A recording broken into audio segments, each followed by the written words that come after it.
نحمدہ ونصلی علی رسولہ الکریم اما بعد فاعوذ باللہ من الشیطان الرجیم بسم اللہ الرحمن الرحیم۔ کل جیسا کہ ہم نے پڑھا تھا کہ جنت میں لے جانے والے اعمال کون سے ہیں، ابھی یہی سلسلہ جاری ہے اور اس میں اب آگے دیکھتے ہیں کہ اور کون سے راستے ہیں جن پر چل کر اور وہ کون سے اعمال ہیں جن پر عمل کر کے ہم جنت کے راستے کو اپنے لیے آسان بنا سکتے ہیں۔ اب جو راستہ ہم پڑھنے لگے ہیں وہ ہے ڈٹ جانا، اپنے دین پر ڈٹ جانا۔ ان الذین قالوا ربنا اللہ ثم استقاموا تتنزل علیہم الملائکہ الا تخافوا ولا تحزنوا وابشر بالجنۃ التی کنتم توعدون۔ جن لوگوں نے کہا کہ اللہ ہمارا رب ہے، پھر اس پر ڈٹ جائیں، نہ دنیا میں ان پر کوئی خوف ہوگا اور نہ ہی آخرت میں ان کو کوئی خوف ہوگا۔ فرشتے ان کے لیے جو خوشخبریاں لے کر اترتے ہیں، خوش ہو جاؤ، اللہ نے تم سے جو جنت کا وعدہ کیا تھا تجھے عطا کر دیا۔ تو پھر آج کل کے ماحول کے مطابق صحیح الجامع کی حدیث ہے کہ اللہ کے رسول صلی اللہ علیہ وسلم نے فرمایا، لوگوں ایک وقت آنے والا ہے جہاں صبر کرنا ہوگا فتنے میں۔ اتنے فتنے آئیں گے جیسے رات کی تاریکی بڑھتی چلی جائے گی، ایک فتنہ جائے گا اور فتنہ آ جائے گا اور پچھلا بھول جائے گا۔ اور جو فتنوں کے دور میں میرے صحابہ ڈٹ گیا اپنے دین پر تو اس کو 50 شہیدوں کا ثواب ملے گا۔ صحابی نے سوال کیا کہ اس زمانے کے 50 لوگ یا ہم میں سے؟ میرے صحابہ، تم میں سے 50 لوگ شہید ہوں، جتنا اجر ملے گا اتنا اس اکیلے شخص کو ملے گا۔ تو پھر ہمیں فتنوں کے دور میں کیا کرنا ہے؟ کوشش کرنی ہے کہ ہم نماز کو نہ چھوڑیں، سچ بولیں، اپنے اخلاق کو بہتر کرنے کی کوشش کریں، ظلم سے بچیں اور اسلامی طرز زندگی کے مطابق اپنے آپ کو قائم رکھنے کی کوشش کریں۔ اور پانچواں راستہ وہ راستہ جس پر چل کر ہم جنت کے حقدار بن سکتے ہیں۔ مسجد میں جب بھی آؤ تو نیت کر لو کہ ایک کو اللہ کو مجھے راضی کرنا ہے اور دوسرا مجھے کوئی نفع مند علم ملے تو میں اس کو سیکھ لوں گا۔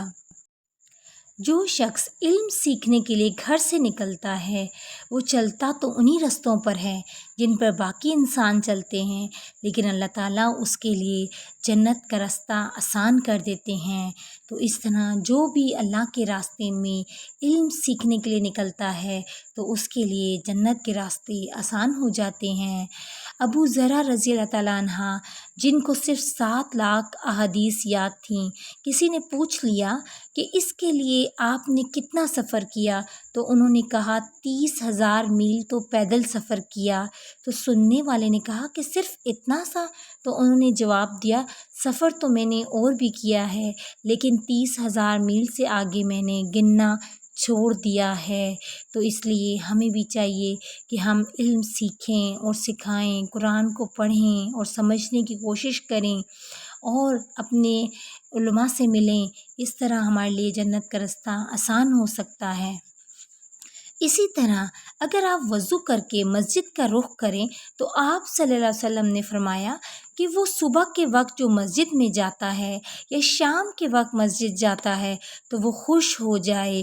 وہ جنت میں تو جائیں گے لیکن 2 وقت کی خصوصی مہمانی اللہ تعالیٰ ان کی خود فرمائیں گے۔ اسی طرح جنت میں جانے کے لیے ہمیں کہا گیا کہ اپنے آپ کو باوضو رکھنے کی کوشش کریں۔ سید المرسلین حضرت محمد صلی اللہ علیہ وسلم معراج پر تشریف لے گئے۔ فرماتے ہیں کہ میں جنت میں داخل ہوا تو میرے آگے کسی کے چلنے کی آہٹ سنائی دی۔ میں نے جبرائیل علیہ السلام سے پوچھا، یہ کون ہے؟ تو انہوں نے کہا کہ آپ کے صحابی بلال رضی اللہ تعالیٰ عنہ ہیں۔ آپ صلی اللہ علیہ وسلم جو واپس تشریف لائے تو کہا کہ بلال، وہ کون سا عمل ہے جو تم سمجھتے ہو جس پر تم کو سب سے زیادہ امید ہے؟ انہوں نے کہا، سرتاج رسول صلی اللہ علیہ وسلم، آپ ہی سے تو سیکھا ہے کہ میں ہر وقت باوضو رہتا ہوں۔ جب بے وضو ہوتا ہوں تو فوراً وضو کر لیتا ہوں، اور جب وضو کر لیتا ہوں تو 2 رکعتیں ادا کر لیتا ہوں۔ یہ کالے رنگ کا صحابی چلتا تو زمین پر ہے لیکن چلنے کی آہٹ جنت میں سنائی دیتی ہے۔ سبحان اللہ۔ تو اس طرح ہمیں زیادہ سے زیادہ اپنے آپ کو باوضو رکھنے کی کوشش کرنی چاہیے، اس طرح ہمارے لیے جنت کے راستے آسان ہوں گے۔ اسی طرح آپ صلی اللہ علیہ وسلم نے بتایا کہ جنت کا حقدار بننے کے لیے مسجد میں 40 دن تک باجماعت تکبیر اولیٰ کے ساتھ نماز ادا کر لے۔ اسی طرح جو شخص دن رات میں 12 رکعتیں سنتے ادا کرے تو اللہ تعالیٰ اس کا جنت میں گھر بنا دیتے ہیں، اور دنیا کا گھر بناتے بناتے تو زندگی لگ جاتی ہے۔ تو اگر ہم جنت میں اپنا گھر بنانا چاہتے ہیں تو دن رات میں 12 رکعتیں سنتے ادا کرنے کی کوشش کریں۔ اسی طرح رسول اللہ صلی اللہ علیہ وسلم نے فرمایا، فرض نماز کے بعد جو بھی آیت الکرسی پڑھ لے گا اس کے اور جنت کے درمیان ایک ہی پردہ حائل ہوگا۔ جس دن یہ آنکھیں بند ہوں گی تو وہ جنت کا مہمان ہوگا۔ سبحان اللہ۔ جنت میں جانے کا ایک اور راستہ وہ ہے کہ ایک دفعہ رسول اللہ صلی اللہ علیہ وسلم رات کی تاریکی میں اٹھے، صحابی ربیعہ بن کعب پانی لے کر آئے استاد محترم کے لیے اور وضو کرایا۔ آپ صلی اللہ علیہ وسلم نے فرمایا، مانگو تمہاری کیا خواہش ہے، میں دعا کرتا ہوں کہ اللہ تیری خواہش پوری کرے۔ کہا، اللہ کے رسول صلی اللہ علیہ وسلم، یہ نسبت بہت پیاری لگتی ہے کہ میں آپ کی خدمت کرتا ہوا جنت میں نظر آؤں۔ پوچھا، کچھ اور چاہیے؟ بولے، جس کو جنت مل جائے اور آپ صلی اللہ علیہ وسلم کی صحبت نصیب ہو جائے تو اسے کیا چاہیے؟ تو فرمایا کہ کثرت سے نوافل پڑھا کرو، قیامت کے دن ایسے ہی میرے ساتھ ہوگے۔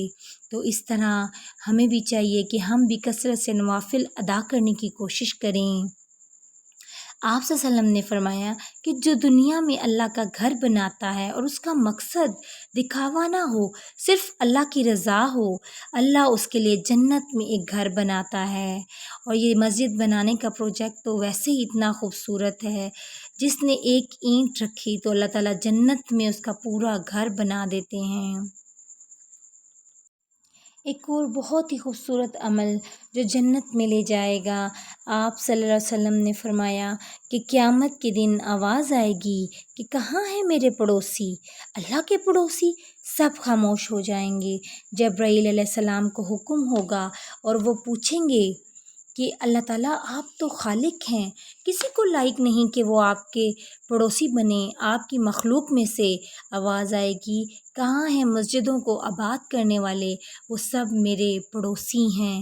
تو مسجد کو آباد کرنے والے اللہ کے پڑوسی ہوں گے۔